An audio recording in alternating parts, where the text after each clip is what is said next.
right, let's talk about some tips or best practices for using meetings in Teams. When you've got a team meeting that's going on, you've got several options available to you. You've got more actions, and this will allow you to see meeting notes and take notes here. And this is an application that lives within the Teams app, so it's much like a wiki page works.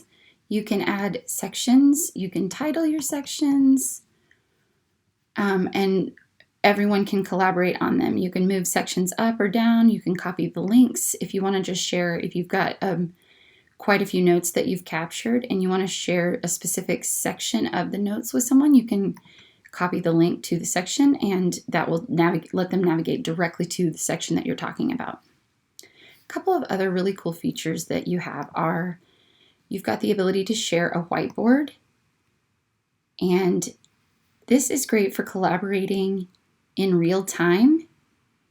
Once you join the whiteboard, you've got options to use, I think it's 4 different colors of pens. Yeah, black, red, green, blue. And so you can take notes and collaborate.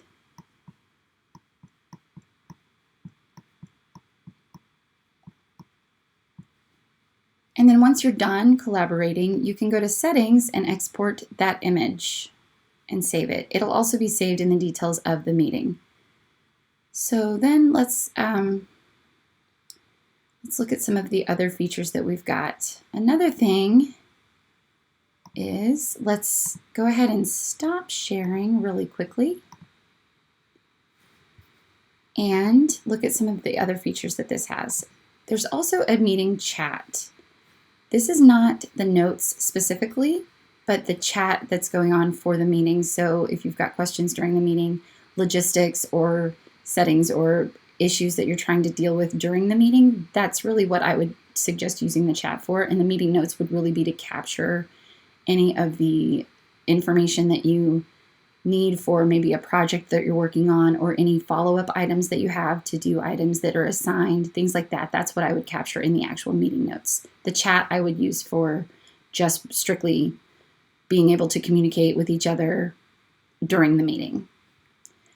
But that's totally up to you. Another really cool feature is this show background effects.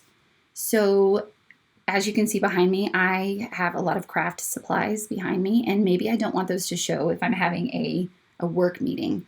I can blur my background, or I could put myself, I could select a variety of these different backgrounds that are available. So put myself on a beach.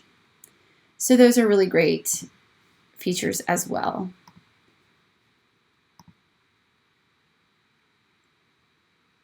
Then let's take a look at sharing during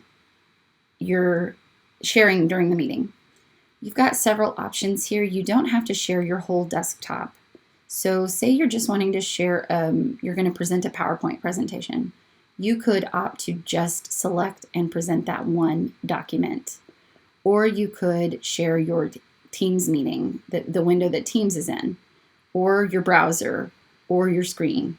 I will say that if you're going to share something that has audio, you're going to want to, there will be a box that pops up that says include audio. You're going to want to select that, check that box. Otherwise, other attendees of the meeting will not be able to hear that video play. So be sure to check that box.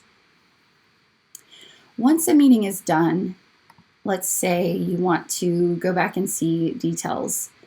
A quick way that I've found to navigate back to those details is if you go to the meeting itself, you can see all of the details of that meeting. Since we're still in this meeting, we can't see this one, but they would all show up right here. If you created meeting notes, it would be a tab up here you could select, and so on. So that's really all I have to share around meetings right now. I hope this has been helpful, and leave a comment if you've got suggestions or other things you'd like to know about Teams.